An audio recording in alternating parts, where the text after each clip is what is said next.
Welcome to the Tennis IQ podcast. I'm Josh Berger. And I'm Brian Lomax. And today our topic is going to be confidence. It's not really that profound to say that confidence is an important part of everybody's tennis game, their competitive game. But when people have researched mental toughness, tried to define mental toughness, and had asked athletes what they think are the most important attributes of mental toughness, confidence is near the top of the list. And in one particular study, which asked the question, what is this thing called mental toughness? And they surveyed elite athletes. The way it was described was this idea of unshakable confidence or unshakable self-belief. And I'm giving my own opinion here, Josh, but when I hear that word unshakable, it makes me think a little bit about perfection and perfectionism. I'm not sure that unshakable self-confidence is attainable. And we've heard top players like Novak Djokovic and Rafael Nadal talk about certain doubts that they have during matches. So they're two of the best players in the history of the game, and their confidence is not technically unshakable, although it probably is close to it as possible, right? They're able to kind of handle some of those doubts better than us and move toward doing what they need to do. But with that being said, it obviously is an important component. And most people, when they think of their confidence, they maybe think of it as this sort of out of control force. Sometimes I've got it, sometimes I don't. It may even ebb and flow during a match. In fact, it probably does for most people. And that could be on a particular stroke. It could be, and this is a related concept to your belief in winning the match, per se. And so these things can go up and down. And today, we want to talk about ways of looking at confidence differently. Not so much as this uncontrollable force, but thinking of it more as a skill and as a choice. And I think one, good way, at least to begin to define what confidence is go back to its Latin roots, confidere, which means intense trust. And when I hear that, Josh, I really like that because it's especially related to your abilities. As a player, you want to have this intense trust in your forehand, in your backhand, or aspects of your game. And so, what are your thoughts on the idea of intense trust in a tennis player? I think that's an important place to start because you want to have, as you said, you want to have trust in your forehand, your backhand. I think we can even take it a step further and say we want to have trust in our game as a whole and in our ability to problem solve and to figure it out as we're out there on court. Knowing that, it might get messy, knowing that it might be, there's going to be some ups and downs, knowing that you might not have your best game. Your forehand or serve might not necessarily be there at the level that you want, but still being able to have the confidence and have the trust that you can get the job done and you can still perform at a high level regardless. I would say that's a big part of it too. But yeah, I think as we start to think about this topic, it's important to I think I would say that the trust piece is important because when the going gets tough, when you're in that, when you're a breakdown or when you're in a tie break, it's so important to be able to trust your game and trust that you have what it takes to be successful. And I think that starts with, I think it starts with a lot of things. It starts with your training on a daily basis, and we can get into that, what that looks like and how you can bring your training and some of the progress that you've made from your training and how that can deliver confidence. Also, any accomplishments that you've had, certain match wins, certain progress that you've had over the past few months or over the past year, and thinking about where this confidence can come from, and it can come from a number of different places. We can talk about where it generally comes from, where most players get their confidence from, but it can be, it can come from a lot of different sources, including your day-to-day training, including recent tournaments, including the people around you as well, and that team of sort of support staff, you could say, or your um, the people that are around you and are supporting your progress as a player. So I think as we start to think about this topic, it's important to think about those various sources of confidence. For sure. And I think well, there's that trust piece. There's also a little bit of like a faith belief piece because as you're playing or even practicing, maybe in a longer basis, practicing to be a great player in a match, you're trying to get to the end of the match. You can't really see every step ahead, but you have to have some trust in how you're training, some trust in how you're playing, right? Trusting in that process, and you just keep moving forward with this belief that if I do these things right, I'll get to where I would like to go in the end, or at least I will learn a lot more about myself and about the game. So I think there's that trust piece, but there's also this sort of belief slash faith piece about simply taking steps forward to see where you may end up. I think it's a good transition here to talk about what do players typically base their confidence on, because I'm sure you've heard this. You'll talk to a player, and for whatever reason they're feeling low in confidence. And typically, well, what is that based on? Typically, it's based on results, or it could even be performances, both of which I would put a caution sign on. Can't 100% control those things. Even your performance is not 100% controllable. Yes, you have influence over it, but in a sport like tennis, in which we're interacting with someone directly, there's going to be an element of that out of our control. So, uh, while I find that that's when players are low in confidence, that's typically what they point to as the reason, for not feeling great about their games. Is that something that you hear as well, Josh? Yeah, yeah, absolutely. No, I would say it often comes from those most recent results. And yeah, if they're not feeling as confident or saying that they're not feeling confident or not feeling ready, yeah, from my experience, it's generally about either those most recent results or how things have gone in practice just over those last couple of days, which is why it's so important to have, I'd say, a deeper reserve of past experiences to draw upon, and as well as your development, thinking about, okay, where was I a year ago, or where was I 6 months ago, and acknowledging the gap between where you were and where you are now, and it may not always you may not always be at a better place necessarily, but I would bet that at least certain aspects of your game have developed. Probably over those last 6 months, you've had certain milestones or certain wins, and certain things that you can draw upon, so that it doesn't just have to be based on your last result, but you can have sort of a longer term memory and draw upon more results than just your most recent. And I think that reminds me of another thing that players who are low on confidence tend to do is they compare themselves to others and what others are doing, how others are playing. So and so just won this tournament. She's in, my particular group or whatever, my academy. And it's very easy to search out people to compare yourself to and feel bad about how you're doing.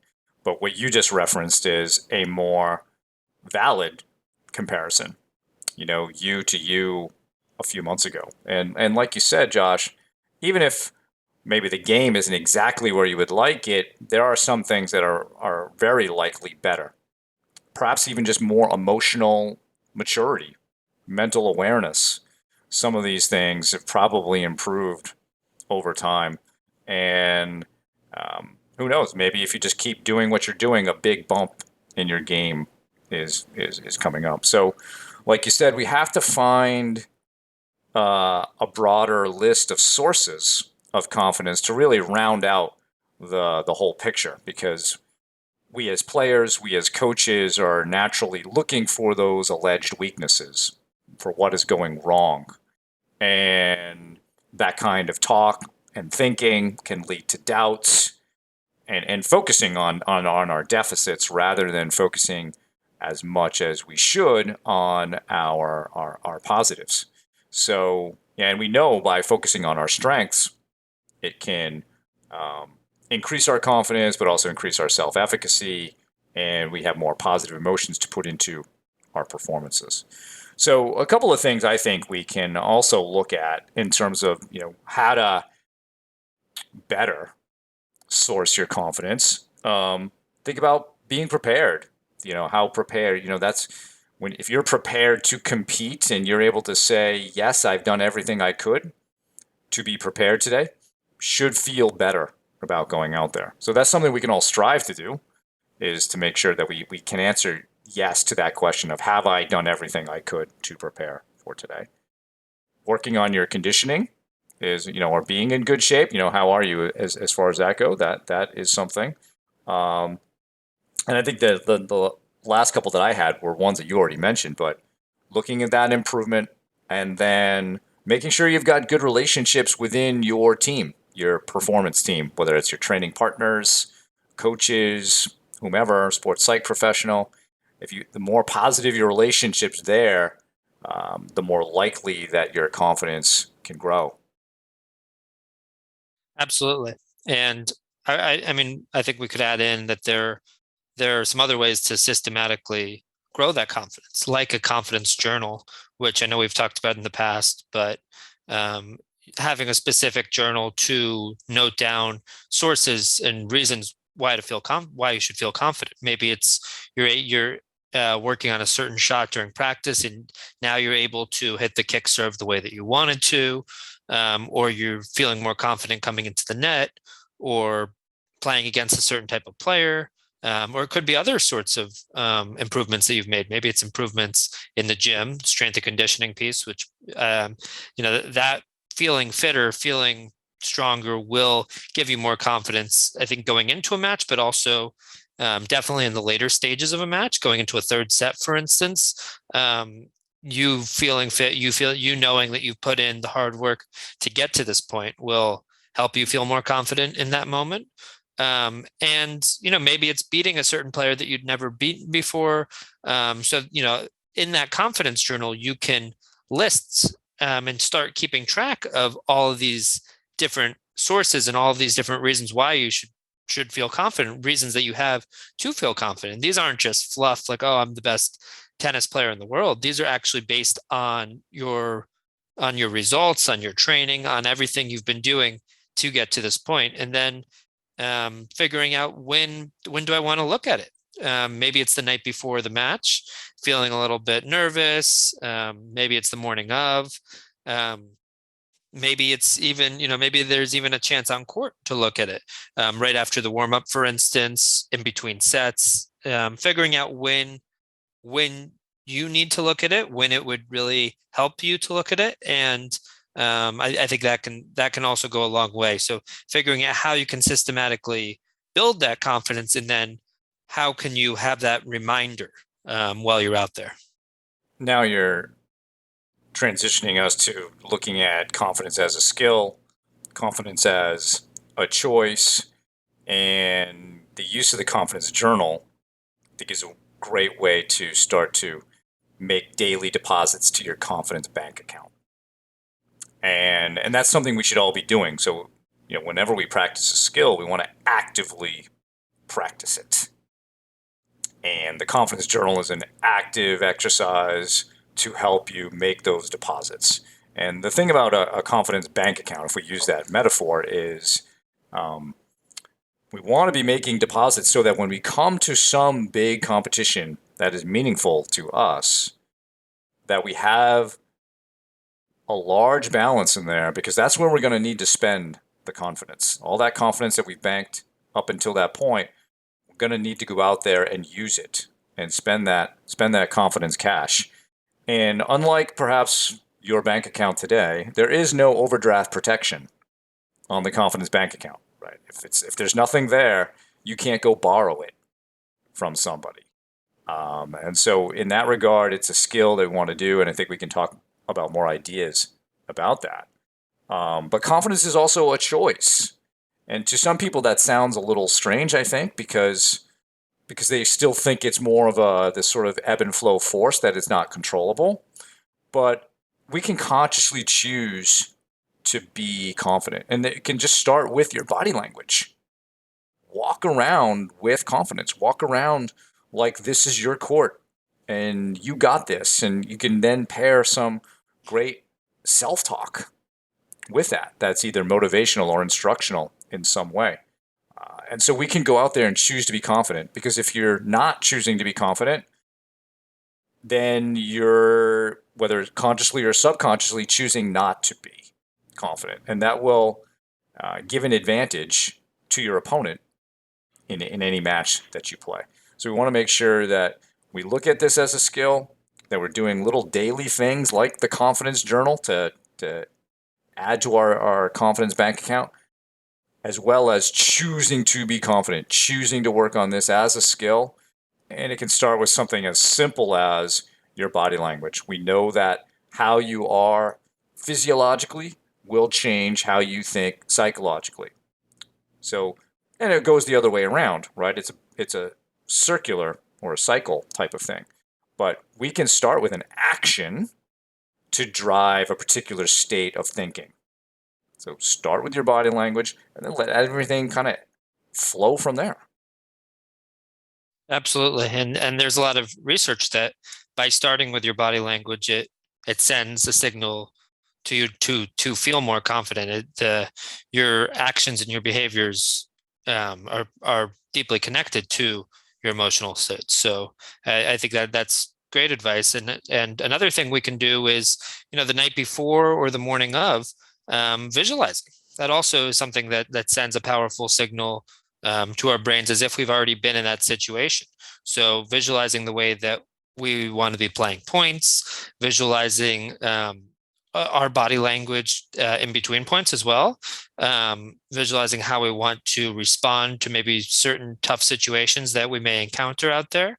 But there are, a number of mental skills that we've referenced, many times that we regularly reference, like self-talk, like visualization, like our routine as well, that can give us more confidence out there and can help to set us up for that, that next point in the best possible way. So I would say, I would just think about, visualization when we can, when are the best times to incorporate it, such as the night before, the morning of, um, or even right before. Maybe it's, right after the warm up and you're, getting a sip of water or of your energy drink, and maybe that's a chance to really visualize, how you want to go out there and play that first game, and that's going to give you more confidence when you actually get started. You mentioned also thinking about obstacles and how you can handle them, right? That goes back to our episode on mental contrasting. And, someone who is perhaps the world's best visualizer, Michael Phelps, talks about the three things that he visualizes.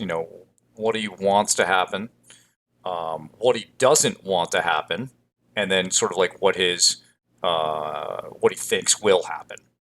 And so he goes through that, and what he doesn't want to happen has been an important part of his visualization for a long time. Whether that's his coach Bob Bowman, you know stepping on his goggles or stealing things or ripping his swimsuit, etc. Not only has Michael had to deal with these things in the pool, and in fact, one of his gold medal performances, his goggles either filled up with water or fell off, one of those things, but he was so good at knowing what his stroke count was, he was still able to win the gold medal. And a big part of that is his visualization. So you can find tons of videos on YouTube of Michael Phelps talking about his visualization strategies and how that brought a sense of calm and confidence when he got to the pool and was just standing at the blocks. That at that point, he didn't need to think about anything. He was totally relaxed. And so, your suggestion of using visualization as building confidence prior to something is a great idea, um, because it can help bring a more calm sense to what's going to happen. You have rehearsed this mentally, both, not only what you want to see and what you hope to see, but also what could possibly go wrong and how you're going to handle it. So now there's less uncertainty in what you're having to deal with. So I think that's a great thing, and you can also pair that with perhaps a self-talk script for some of those situations. When we think about that mental contrasting, a big part of it is this if this then that type of thinking. So if this happens, then I do XYZ as my response. It's not if, oh, I didn't expect this to happen, I don't know what to do. And so from, if you want to get more on that mental contrasting, go back to that episode. But I think that's a really important part of building confidence prior to competition. Absolutely. Because a lot of these types of situations will happen. It may not happen every time you're out there, but it will happen, whether it's the swimmer whose goggles fill up with water, or it's the tennis player who's down a break or misses, the sitter volley. It's going to happen. It will happen at some point. You will double fault. Sorry to tell you, there will be a situation where you double fault. So I like that by visualizing not just what you want to happen, but these inevitable situations that you don't want to happen but will occur at some point, um, gives you more confidence for how you're actually going to handle that situation. Because if not, if when it hits the fan, if you've never thought about it, if you've been just hoping it wouldn't happen, that's when panic can set in. But if you've thought it through, if you have a plan, if you visualized it, then it's a lot easier to access that plan and to access that planned out response.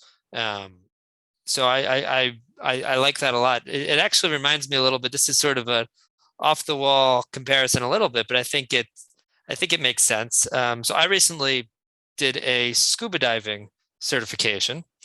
And the first day of this, in the water, and partly the second and third days as well, you go through all the what if scenarios.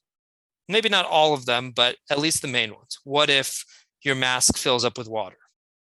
What if you lose your regulator and you can't find it to what you need to breathe? What if your oxygen tank doesn't seem to be working? What if any of these likely, or rather unlikely, scenarios takes place? And before you can do anything else, you need to know and practice how to handle these different situations, these different scenarios. So I would say for tennis players, as much as we want to focus on what we want to happen rather than what we're trying to avoid, at least spending the time thinking it through and having a planned out response goes a long way, so that when it does happen, and it may not happen all the time, but when it does happen, you know what you're supposed to do, you know what you've planned out. And I think that goes a long way to feeling more confident in that situation. So sticking with your story, Josh, going through those scenarios, how did it affect you?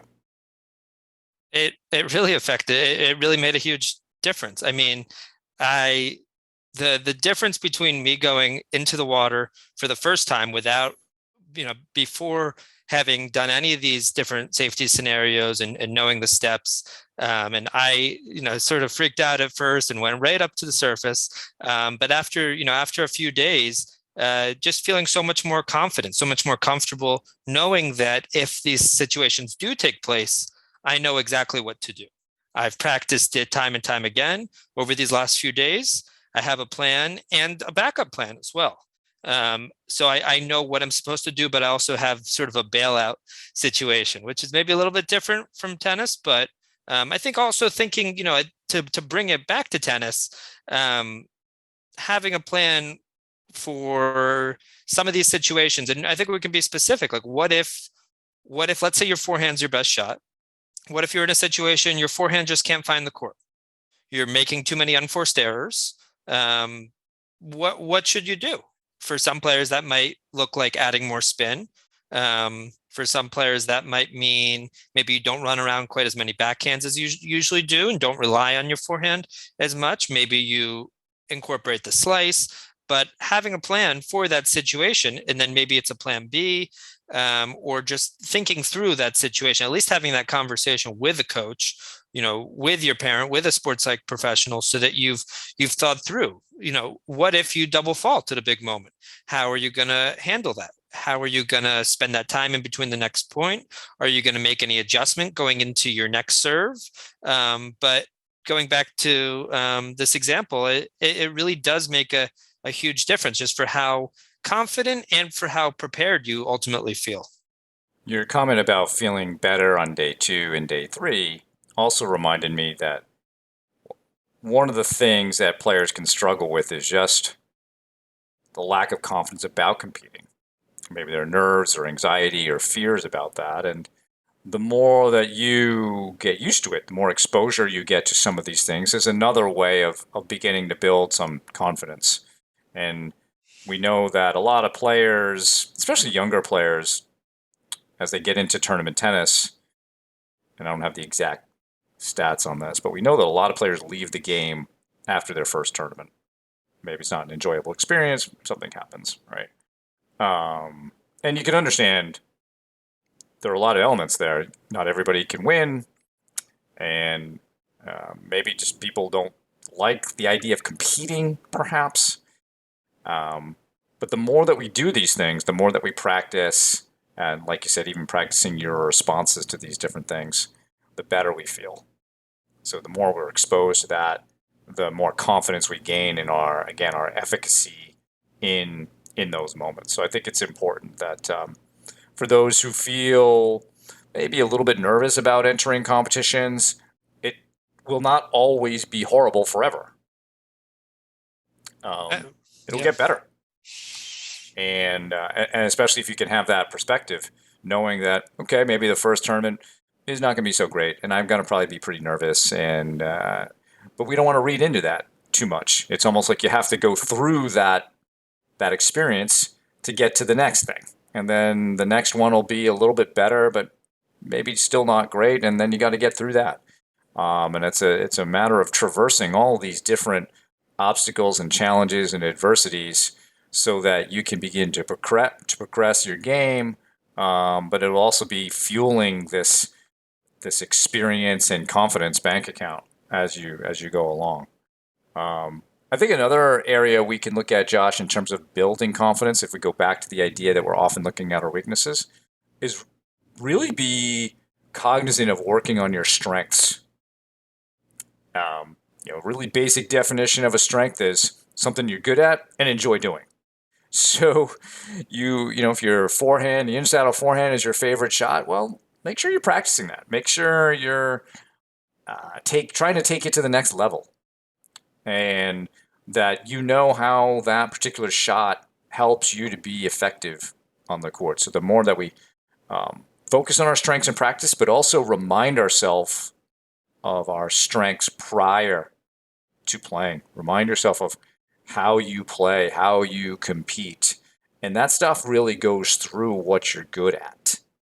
And so, when I work with players, I have them do this strengths and identity exercise where they can really define what they're good at and then how they use those strengths to be effective. And it's a great reminder, primes your mind for how you want to play and compete when you go out there. So it's another thing that we don't talk about enough, I think, in sports psychology is really going through your strengths and practicing that to be more confident.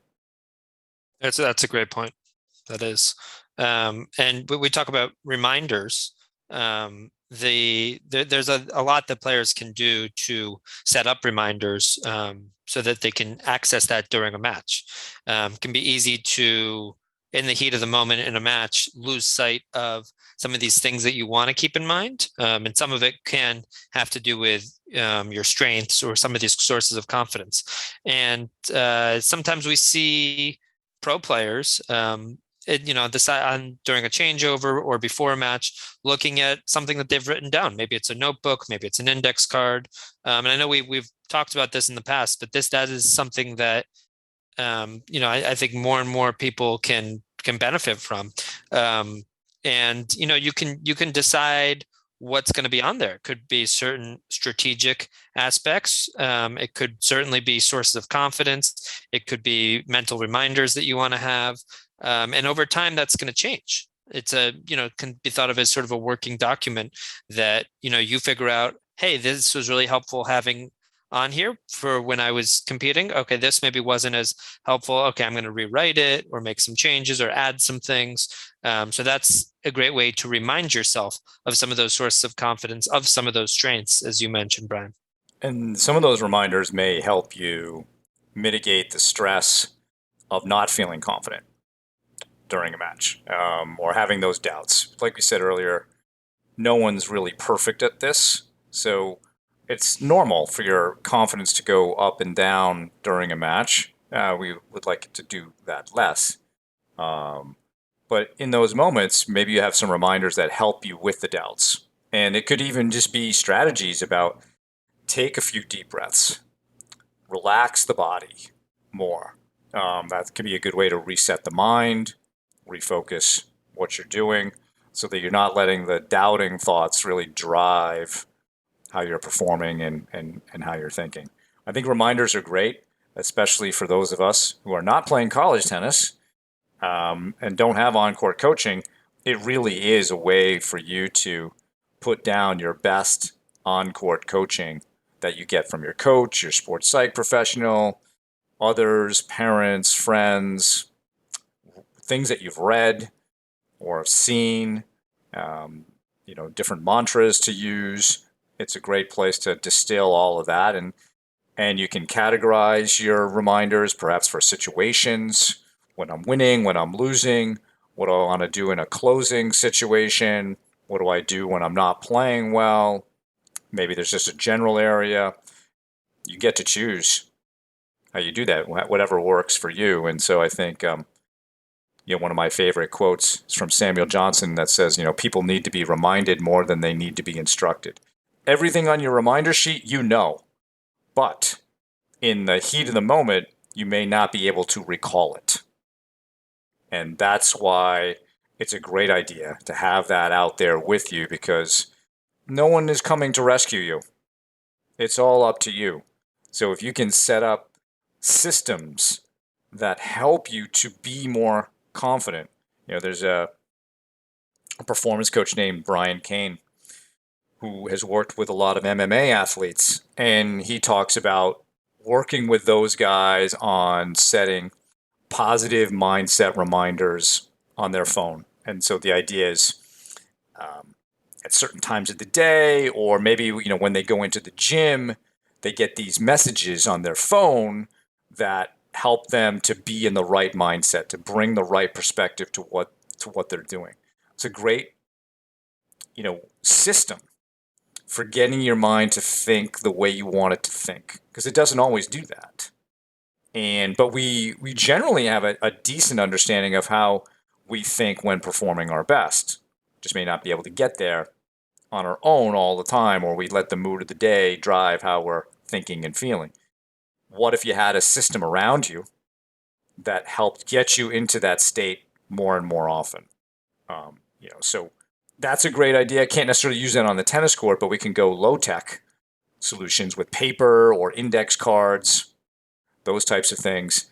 And again, the idea is, can we use these reminder systems as a means of getting you to be thinking and feeling the way you need to? We talked about optimal intensity in one of our previous episodes. This is a great opportunity for you to work on that individualized state for yourself and come up with some reminders about how you want to be.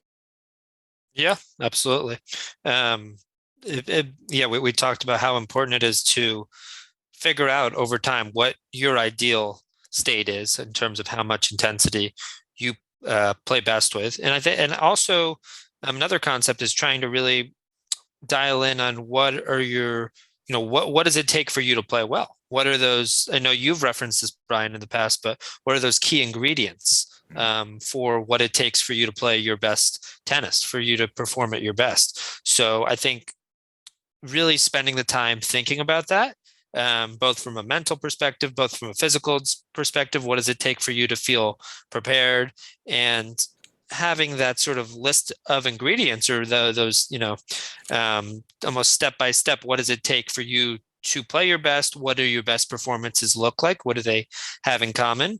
And reviewing that prior to a match or prior to a performance can go a long way too, because it helps to remind you. I feel like that's the word we keep coming back to, um, remind you of what it's going to take for you to play your best, and also that reminder of why you, based on that, okay, then why should I feel confident? And that's going to come from those different sources that we've been referencing. And I think our overall goal is to help players become less and less fragile out there, right? So the author Nassim Taleb talks about this concept of anti-fragility, and really there's sort of three stages to that. There's being fragile, which is maybe we're kind of victims, we make excuses, and when tough things happen, we're really breakable.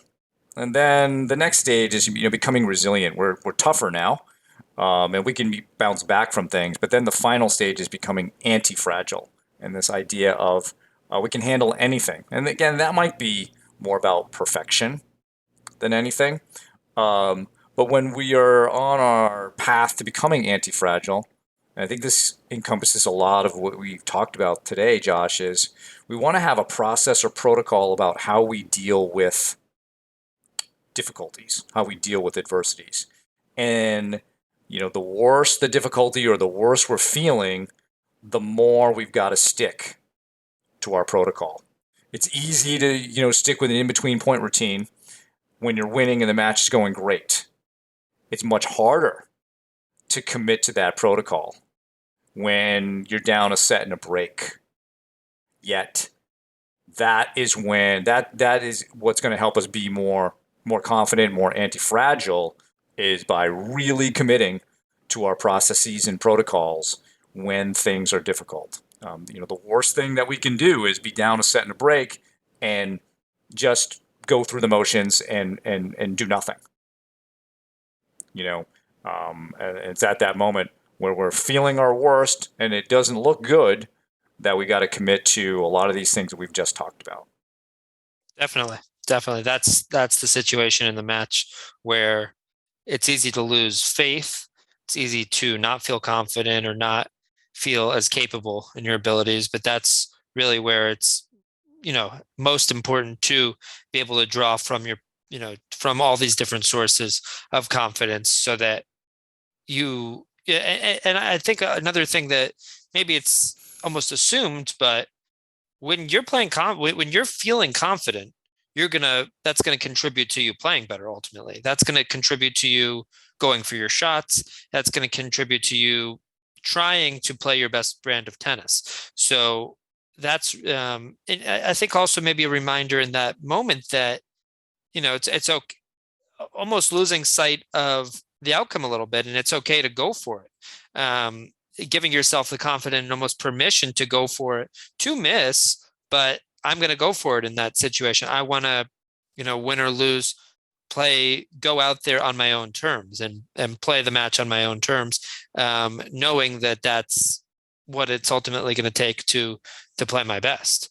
But I think that, as you said, that's the moment in the match where it's most needed, and where if you've put in the work to get to that point in terms of your preparation, in terms of your development and your training, that's when you have that bank to really draw on. Yeah, because if you miss that shot that you're going for and you've got a big confidence bank account, not a big deal. It's missing a shot doesn't mean you're not going to play well today or you're not a good player and all those other things. It's much easier to get through that. And it's more than a confidence bank account. I think it gets back to this whole idea of your inner fortress of mental toughness. Confidence is a part of that. But if you have built up all this, I think more the psychological term for it is psychological capital. We'll call it your inner fortress of mental toughness. If you've really built that up, you're going to be able to handle these little bits of adversity much more easily, and they won't affect really your image of yourself as a player in a negative way.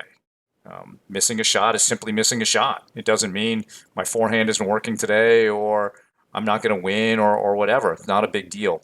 But a lot of this confidence work really begins on the practice court, begins with mental skill training, and and that's where you spend it. And if you can be building your bank account, if you can be building your fortress of mental toughness, uh, not only will you be a more confident player when you compete and play better, you'll just compete better, period. And you'll feel better about yourself. And so these are, when we talk about this being a choice and this being a skill, really the first choice you got to make is I'm going to look at these things as skills. I'm going to build them as skills, and I'm going to be actively doing this on a daily basis, and it needs to be part of my development plan. Absolutely. Not viewing confidence as just something innate, but Right. understanding that it's a skill, understanding also that it's natural for it to go up and down. It's natural for, after losing a match or losing a couple tough matches, that you may not be feeling as confident just automatically. So that's really where you need it, where you need to have a system where you can draw upon that capital, that bank account. Great conversation, Josh. You got any last points? I think it would be interesting for the listeners to think about some of their favorite players, some of their favorite pro players, and just think about some moments where they demonstrated supreme confidence. Maybe it was coming back from a match point down, maybe it was coming back from a set or two sets down, and think about what it took for them to achieve those things. Did it take, them sort of being fearless and going for it? What did their body language look like? Did they look defeated? Did they look like they were still in the match, still going for it? Sometimes you can, hear certain aspects of self-talk as well in terms of how players try to pump themselves up. But I think we can, draw upon some of these role models, some of these elite athletes as examples of how to stay confident in some of these toughest moments. And there might be, on the reverse side, some instances where some of these confident athletes go out on the court and they just run through somebody. Hmm. You know, Roger Federer comes to mind because I think the way he starts matches is different than most. Because and he talks about how he comes out firing aggressive right away. He's not the kind of guy who is looking to find a rhythm. He's establishing himself and imposing his game with a lot of confidence on the opponent. That is something I think would be worthwhile for people to observe as well. Is how do these players start matches? Because that I think can be a real doubting moment for many. Is that beginning stage of the match, and so yeah, there's a lot to learn from the best players, most elite athletes in the world about how to come back, but also how to start and how to finish. Right. So great stuff, Josh. Thanks everyone for listening. For more on today's episode, please check out the show notes. If you have any feedback or questions for me and Josh, please email us at tennisiqpodcast@gmail.com. You can also use the Twitter hashtag tennisiq. Additionally, please subscribe to the show on your podcast platform of choice, including YouTube, so you can be notified of new episodes. And you can also check us out on Instagram. Thanks again, and we'll talk to you soon in our next episode.